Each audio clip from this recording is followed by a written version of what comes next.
Hey guys, welcome back to our Gunpla coverage on Awesome Toys TV. This time around, we're going to be talking about all the upcoming kits in 2024 quarter 2 by Bandai. Bandai dropped a lot of new announcements today, but we're only going to cover things that caught my eye and I will probably be buying next year. Narrative Gundam C version car master grade. Finally, this kit is coming out in April next year. And I think the biggest surprise today was not that a master grade version car was announced by Bandai, but the fact that two master grade version car was announced at the same time. So apparently this time around for the Narrative Gundam C, they have actually made a lot of detail onto the cycle frame clear parts, so you can see all the details and textures on both front and back, with the addition of all the cool gimmicks that I think will be announced a lot more in the future. Obviously, we'll have to wait and see for the kit to be finally released next year to see what are the changes and comparison between this and the high grade version. The master grade version car number 2 that was announced today was not a big surprise because we know this was coming, but I think what was surprising was Bandai deciding to announce two master grade version car at that. I think this is the first time we ever saw two master grade version car being announced at the same time. In my recent memory, I really don't remember Bandai announcing two version car master grade kits announced on the same day. So quite worth checking this out. And for fans who are, collecting version car religiously, you probably be wondering, hey, what's the difference between this and the other version master grade Synergy Stein? Well, the other Synergy Stein, of course, is the other version. This is the narrative version. So we'll have to see when the kit is finally released to actually compare side by side, because sometimes looking at the pre-production photos is going to be quite hard to judge. What was not surprising was the SDCS Gundam Caliburn. I think the high-grade Gundam Caliburn is a very popular and sought-after kit. In fact, until now, I still have not been able to secure a high-grade Gundam Caliburn unit at any store. All of it sold out very quickly, and I think a lot of people actually buy more than one, surprisingly. Well, this SDCS kit actually do not come with a CS frame, so you do need to buy the CS frame separately, but I do like that the SDCS Gundam Caliburn comes with a lot of gimmicks. The bits parts can be removed, the trussel parts can be opened and manipulated as well. So quite a lot of cool gimmicks going in for the SDCS, which I am a very big fan of in this particular line. So I'm glad to see that Bandai is continuing to release mobile suits for the SDCS series. The other series that has not been forgotten by Bandai is the high grade Amplified Imagine series. And the new Ryumaru that's coming out is the one that I would definitely be buying. Not only is this kit somewhat pricey, 6,600 yen, but there is a good reason why this kit is a little bit more expensive than your typical high grade / master grade kits. The high grade Imagine series, Amplified series by Bandai, actually has a very nice high gloss finish on all the parts, and I think this is something that a lot of fans are not aware of. I mean, Gunpla fans, you really have to check out this particular series to understand the differences between the finishing on the parts from this particular line compared to your average high grade / master grade kits. They are definitely a lot bigger as well, and for the finishing that you're paying, you're definitely getting your money's worth. The Ryumaru is quite interesting because you can also transform it into a phoenix / bird that comes with the rainbow special effect parts, and it's quite similar to what we're seeing on the SDCS Gundam Caliburn as well. So definitely worth checking this guy out. The other line that Bandai is continuing to invest in, and that is something that I'm quite glad they are doing so, is the Scope Dog Votom series. So finally we have the Bulgari Dog coming up, 3,850 yen, and I think this series is not getting a lot of love, unfortunately, in the market. I think almost every single hobby store that I have gone to so far, I'm seeing a lot of stock still available, so that's quite sad.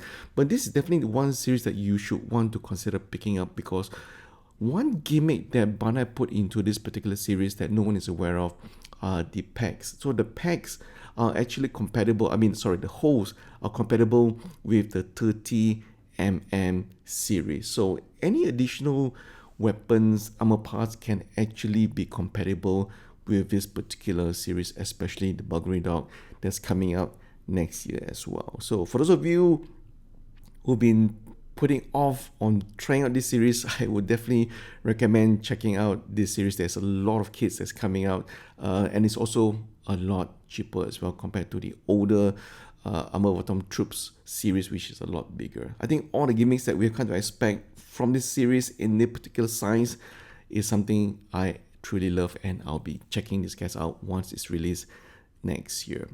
I think for me, my biggest surprise is the Kyokai Senki series getting a season 2 or slash 3 that's coming out very, very soon. I do like how all the mobile suits original designs are continuing to evolve, especially with the Melee's Goyo custom. I actually got the Melee's Proto Goyo recently. I have not built that yet.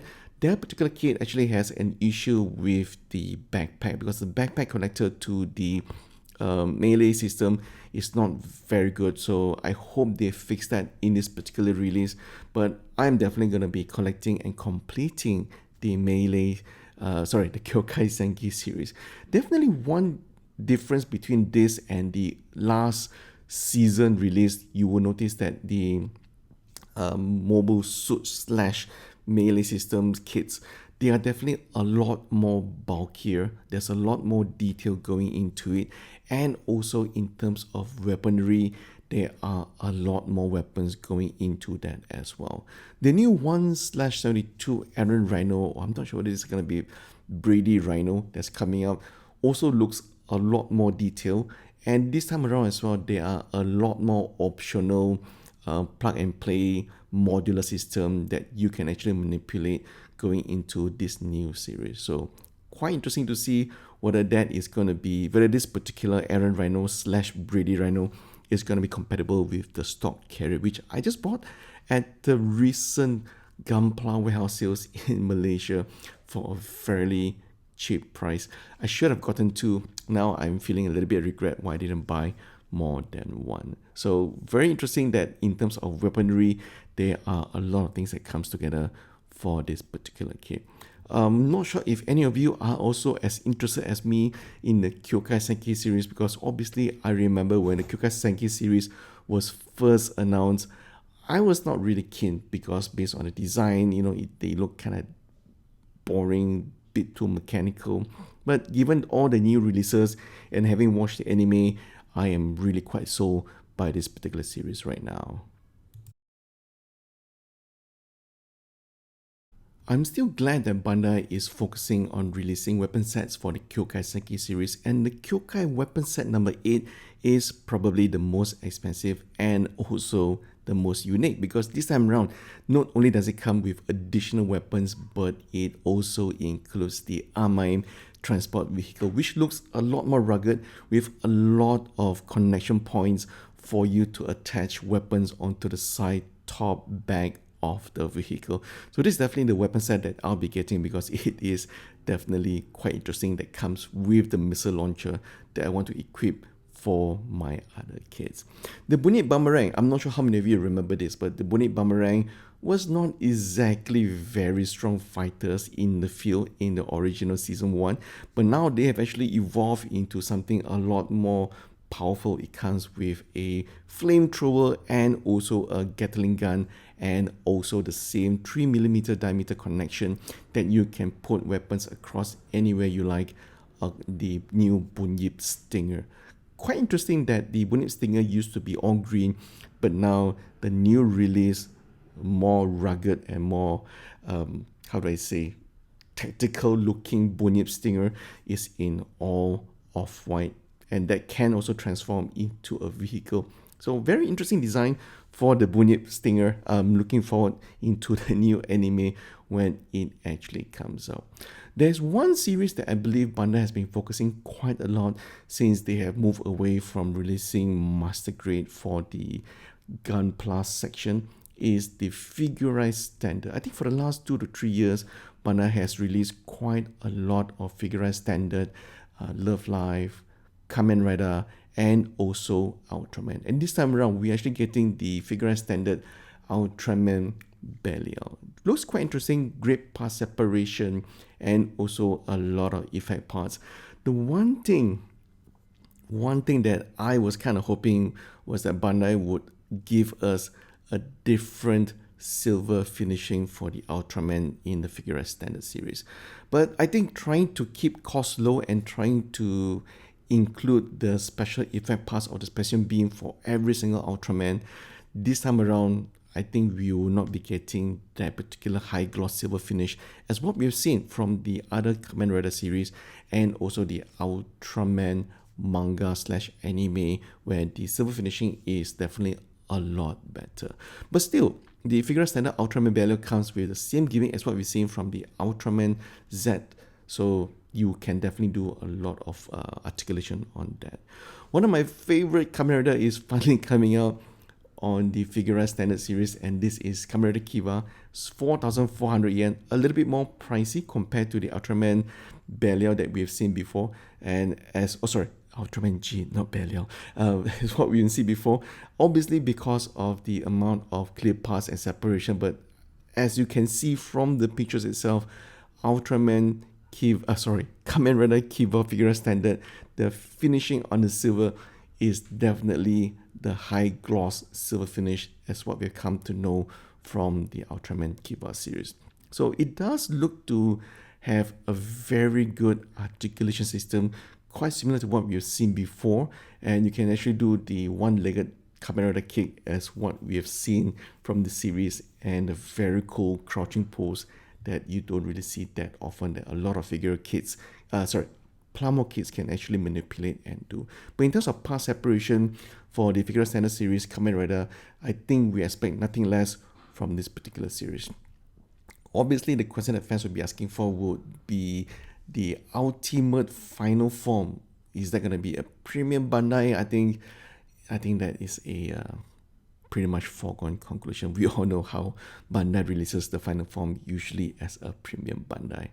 What was not expected in today's announcement was actually Kaiju number 8. I actually have the full manga, but I've yet to actually read the manga. But the interesting part about the Figura Standard Kaiju number 8 is not that it's a new release, but the price is coming in at almost 5,000 yen, with not a lot of additional weapons or even excluded stand that's included. So what I am thinking is that Kaiju number 8 is probably going to be a lot bigger, higher as well. But one thing that you do realize in terms of the texture finishing, this particular kit has a lot of details on the the skin of the Kaiju number 8. So this is something, probably the reason why it is costing a little bit more at close to 5,000 yen compared to the Figura Standard Ultraman G and also the Figura Standard Kamen Rider Kiva. Kaiju number 8 is definitely one pricey kit, 5,000 yen, but I think fans of the manga and anime will probably be getting this regardless of the price anyways. Finally, the final interesting release that caught my eye is also from the Kaiju number 8 manga, and this is this particular lady. It comes with a lot of weaponry, Kikoru Shinomiya. It has a lot of interesting weapons, such as the handguns attached to the holster, a big axe, and a lot more weaponry that's come, especially with the face as well. So very cool releases announced today by Bandai. For me, I think in terms of Gunpla releases that's coming up for next year, it is up to anyone's guess if Bandai has anything else up to their sleeve other than just the Build Diver / Build Fighter series that's coming up. That particular series, frankly speaking, I've not been seeing a lot of strong positive response for it. I think for the key characters, they've all sold out. The key mobile suits has all sold out so far in the stores. But the big one, the big guy that was just announced recently, I've not been seeing a lot of traction for that particular kit. That kit, sorry, let me get the name here. Type Gundam Chimera 1/144. That kit is a very pricey kit, But so far, from what I heard from the retailers in Malaysia, yeah, it's kind of lukewarm because everyone is trying to decide and justify the high price for that particular kit. But till then, I think quite interesting that Bandai has so many new kits coming out in Q2 2024. Do let me know which release actually caught your eyes, and if you guys actually agree with me on how excited I am on the Kyokai Senki series. Other than that, well, I'll see you guys. Expect a few more videos coming up for us to end the year. But till then, everybody, please take care, and I'll see you guys very soon.